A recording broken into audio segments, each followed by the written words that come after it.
Hey, this is Ryan from Rocket SaaS, and you're listening to the SaaS Marketing Weekly podcast, the show that gives you actionable marketing strategies and campaign ideas to rocket your SaaS business.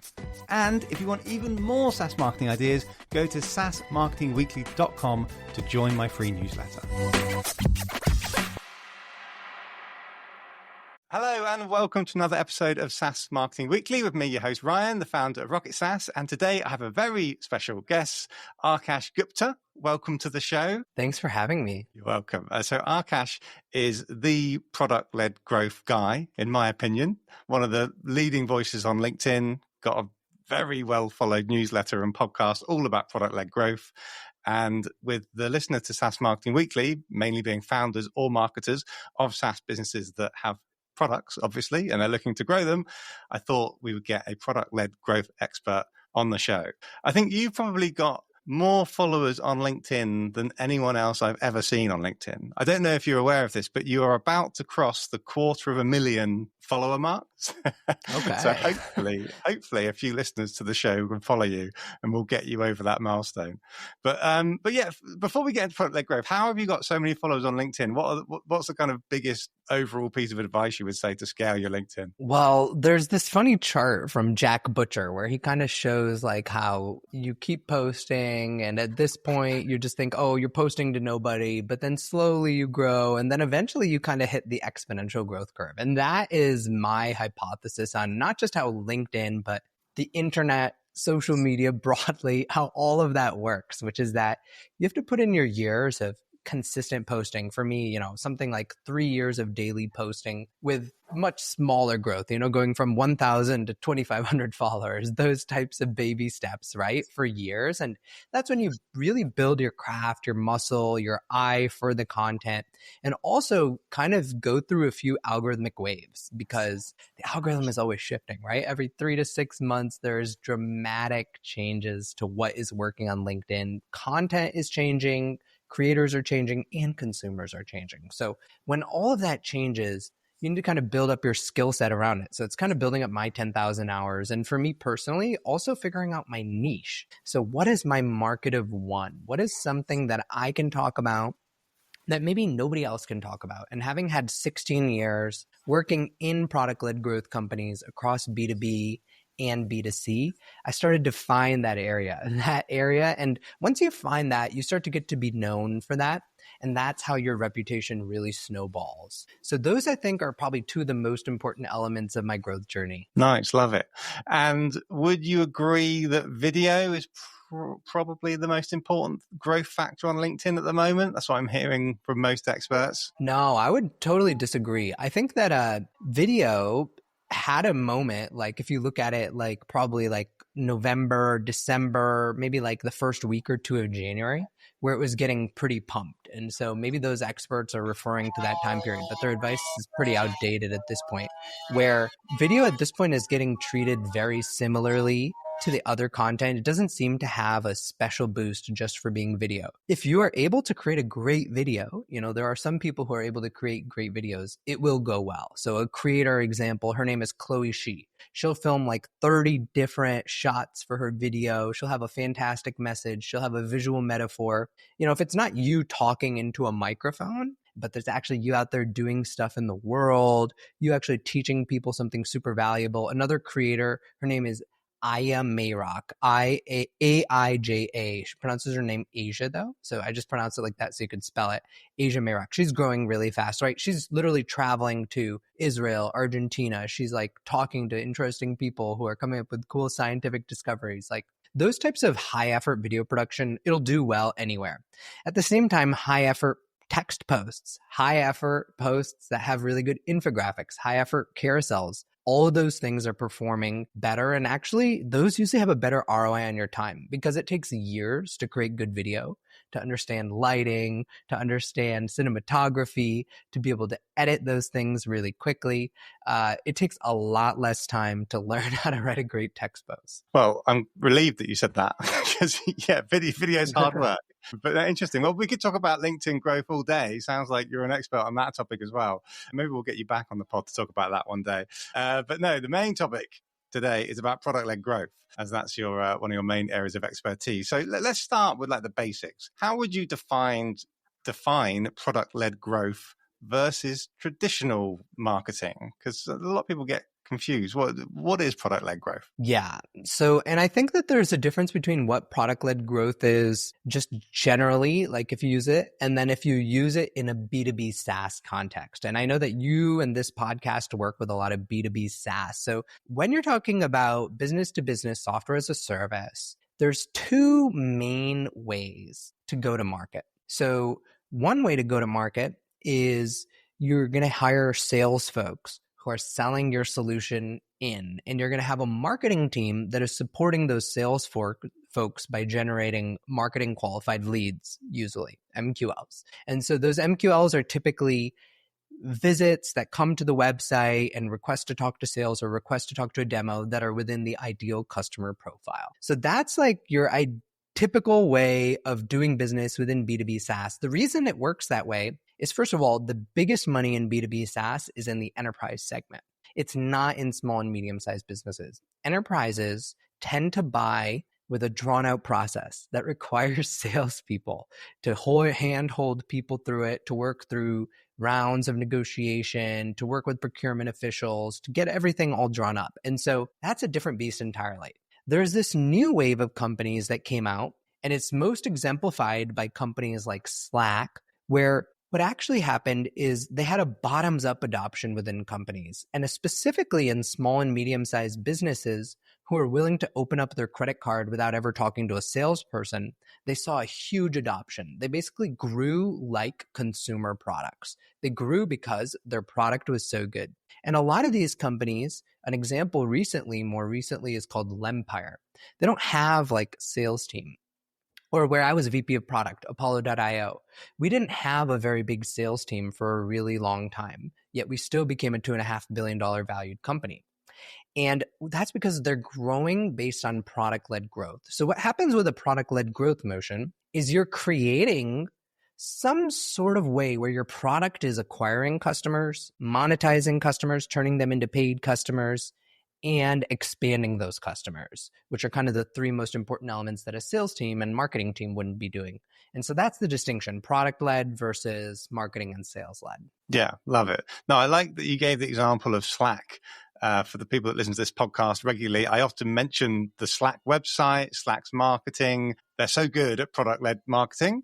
So even going on the homepage alone, the product just looks slick. You get interactive demos. You can visually see everything. So the product-led marketing is so good that you think, well, I don't even need a demo. I'm ready to do a free trial. I'm ready to get started. Is that basically what you're saying in terms of you just the lack of a sales call, even if it is selling big enterprise deals? Sort of. There's so many elements and strategies that fall within acquiring people via your product. So let's triple down on the Apollo.io case study where I was a VP of product. So at Apollo.io, it's not like necessarily the website is so great or the marketing is so great, and as a result, people are willing to pay for it or try it. Actually, what's so great about Apollo.io is they have an amazing free plan. This free plan gives you the email address and phone number of 50 people a month. So there's an amazing sort of economic surplus that they are giving to free users. So they have millions of monthly active free users using their product, recommending their product to other people, saying, hey, if you want to get somebody's contact information, check out Apollo.io. And what happens is as people hit, let's say 50 contacts within a month, they're like, this thing is good. This thing is working. I'm getting replies from people. I want to pay for more. And what that also does, and who tends to do that, is it tends to be sales teams. So they may not be acquiring their ideal customer profile with their free users. Often they'll acquire people like students in India who have zero willingness to pay. But they'll also acquire sales teams in the Bay Area who have a really high willingness to pay for this information. And so as they funnel people into paid users and core active paid users who are using it a lot and paying a lot and on annual contracts, then they have their ICP. And so that's the product attracting people. And there are other different ways you can use your product to acquire users. So a common example more recently in like an enterprise B2B SaaS example is Miro. So what does Miro do, right? So Miro has all these really cool templates. These templates allow people to go from 0 to 1 really fast. If they want to do a brainstorm, boom, there's a brainstorming template. If they want to do a yearly planning, there's a yearly planning template.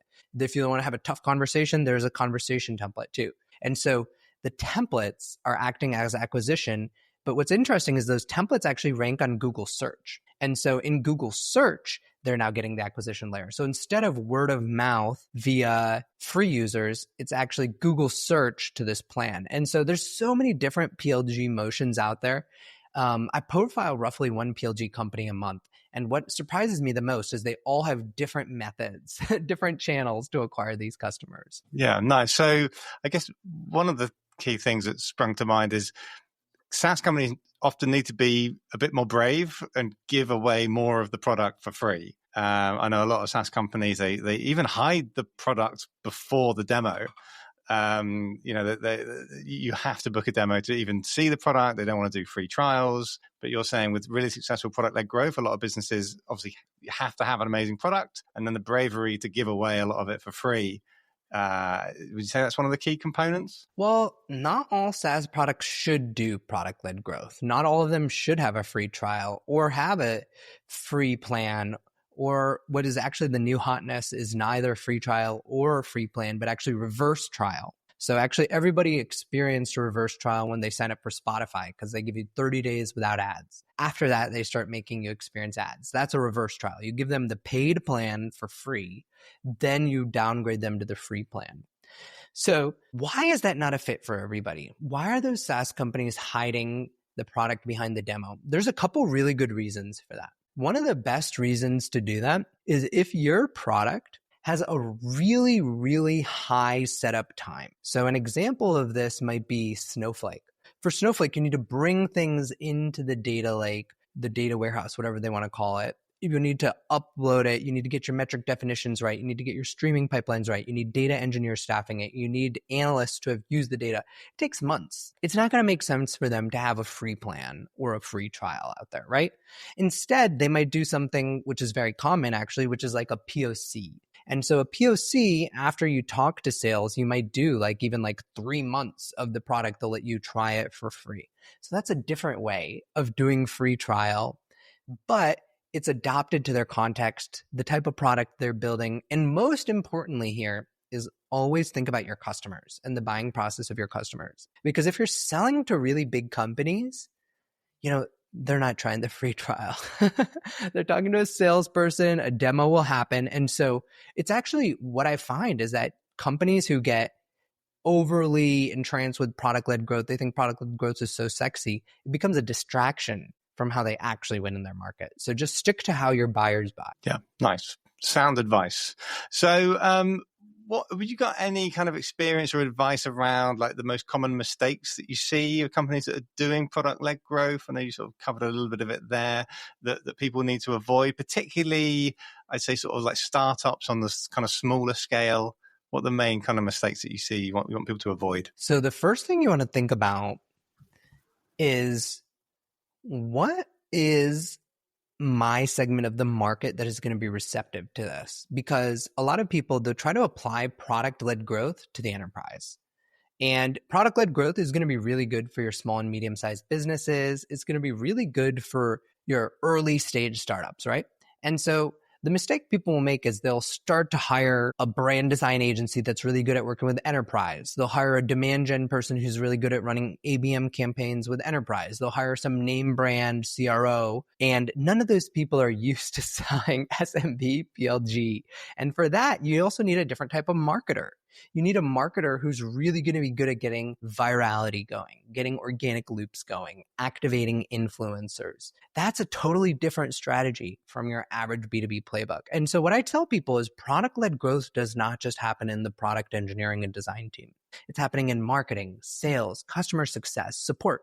How you do customer success. If you hire somebody who is from the enterprise customer success realm, they're going to start hiring expensive people under them. They're going to staff them on top accounts. That's not how the leading PLG companies do customer success, right? They do it very differently. They have a data-driven motion where these customer success people are looking at what are the accounts most likely for expansion. Let me go enable that account for expansion with these really targeted expansion plays, e.g. moving from marketing to sales. They have this perfect playbook that they go execute. Their time is so differently allocated, and they're usually not highly expensive, big name enterprise CS reps. They're just young startup people. And so the entire DNA of how you support a product-led growth motion, you really need to think about product-led growth starting from the CEO, starting from the founder. They need to set the DNA up for the overall company, because I just went through like a list of like 10 possible mistakes, and all of them are related not to how you executed the PLG motion, but how you supported it. In terms of how you execute a PLG motion, one of the things I see is that teams don't fund their product teams. If you want to have a product-led growth motion, you need to think about, okay, as a percentage of my SaaS company, where a typical SaaS company might spend 30, 40% on marketing and sales, I might be spending 10%. So then I need to be spending 30, 40% on product. It's not that you suddenly capture that as margin. Your product team needs to be operating in a manner where you have highly empowered designers and engineers. So it's not that you as the CEO are suddenly going to understand everything they need to build and can just tell them based on sales conversations. That is how enterprise SaaS works. That is not how PLG SaaS works. With PLG SaaS, those designers and engineers need to be going out and discovering via the data, via constant experimentation, via constant shipping of features in an empowered fashion, what's working. And so when you see your typical enterprise SaaS team, they're shipping big releases once a quarter that they're marketing to folks. You see your average PLG SaaS team, they're shipping once a day with the features once a week from every single engineer that touch a user. And so changing your culture to really fund it and ship it and operate in this modern way is the other key. Nice. Yeah, that's kind of similar how I describe like creating a demand generation function. It's like a flywheel that keeps going. It's not like a funnel that you do as a one-off thing. And it always starts with leadership. And then their kind of ideas, their philosophy, their thought leadership, that fuels marketing to create content. And then marketing fuels the sales team. And then the sales team kind of feed back into what the market is saying. And then it kind of flywheels and starts again. So yeah, I like the way that you're speaking there. That's how I think about demand gen. But in terms of like measuring success, so I guess with a lot of product-led marketing, it can take more time than like a traditional marketing effort. Like, how do you measure success? Do you have like set kind of timeframes that you look for? Yeah, so it is going to be a little bit more of what we were talking about with my LinkedIn growth, where at the beginning, it almost seems like you're speaking to crickets. Like you might have to invest for 2 to 3 years to really kick off some of these initiatives and channels to the point where it's a repeatable, reliable channel for leads and revenue and growth, especially if you're coming from the old way of doing things. And so having that right window aperture of investment horizon and saying, okay, my aperture is really 3 to 4 years to make the transformation, product-led growth. That is critical if you're going to make this shift or make this addition of a new motion of how you grow and where you get your leads. At the same time, once you start to get your flywheel going, how did we measure it, for instance, at Apollo.io, right? So fundamentally, what we care about is driving paid users. What we care about is driving revenue. And so we work backwards from there. We say, hey, how many visitors did we drive from our ICP? Because the ICP is typically who's going to actually convert, right? Sales teams. And so we're looking at that first. It's like not how many visitors we're just driving purely, but then how many visitors. And then we're breaking down, from a visitor, what are the steps that are going to drive them to become a paid user? So at Apollo.io, first thing, they get a free plan. Second thing, they download a contact. Third thing, they email somebody. Fourth thing, they get a reply from somebody. Boom. Once somebody's starting to get replies from the contacts that we are sending to them, now they're highly likely to become a paid user. And so because we truly understand from the data what exactly are the steps in the product, those become our success indicators. Then you look up one level higher in the funnel and you say, okay, where are these ICP visitors coming from, right? And so then you look at by channel, like, okay, this is impressions we're getting, the clicks we're getting, the views we're getting, the visits we're getting. So that's how we generally thought about it. I love it. So in terms of tools, software, AI, is there any kind of recommendations of things that you found to help with product-led growth for any stage of it? So I think that there's so many tools. The way you want to think about tools is what are the goals you're trying to accomplish, right? And so the way I like to break down the product-led growth stack, at the very top, acquiring users and leads, right? And so how are you doing that, right? A lot of times the type of channels you're going to be using, there's going to be things like LinkedIn, there's going to be social media, there's going to be other elements like influencer outreach. And so within LinkedIn, I think like Taplio, within social media, Buffer, within influencer outreach, there's tools like Passion Fruit. So those would be like three of the top tools at the very top of the stack. The second layer, okay, so you're converting these people into free trial or free plan users. So that's your website. So you're optimizing your website. So think about an experimentation platform for your team. One of the ones that I think is quite good is called StatSig. There's also less advanced ones out there. There's also ones that are more marketing focused, that are more like enabling marketers to make experiments. So you can make your own choice. But then if you go down another layer, so now you're having a free plan, right? And you're monetizing these users. So once you're in the product stack, at that point, like it's all sort of product tooling decisions. And you should really be looking to like your engineers to like make a lot of those decisions. And then you're looking at how do we expand users? So as we expand users, we're looking at a lot of product-led sales tooling out there. So a tool I'll call it is called Pocus. And Pocus is really good at helping you come up with some of these workflows to look at what user accounts are most likely to expand. And we should align more efforts towards to expand that account. So that's another really good tool. And then you have finally like your overall monetization and retention. And for both of those, I'd lean more towards your engineers than a particular set of tool that I'm going to call it in this podcast to think about like on a product tech stack level, how should we design those? Yeah, love it. Well, in terms of resources to learn more about product-led growth, it's got to be your newsletter, right? There's so many good sources out there. There's my newsletter. I have a podcast. I think that calling out some other people who do some good stuff, Wes Bush, who's been on my podcast and newsletter, he writes a lot about product-led growth. A couple other people who do and have been on my podcast and stuff like that are Romley John. He writes a lot about onboarding. And then Kyle Poyer, he writes a lot about overall SaaS growth. So yeah, those are some of the other people I'd call out. Nice. Yeah, I know Carl. Yeah, he's great. But if people wanted to find out more about you, listen to your pod, subscribe to your newsletter, how do they find it? Product-growth.com. You can also find me on LinkedIn, as you mentioned, Akash Gupta. Hope to interact with some of you and let me know you found us here. Awesome. And like I said, hopefully my listeners can get you over that 250,000 follower mark on LinkedIn. Thank you. Thank you so much for joining the pod. You've been brilliant. As we just said, if anyone wants to know more about Akash and know more about product-led growth, the podcast and newsletter, that's where to find him. So Akash, thank you so much. And we'll see you back on the pod soon.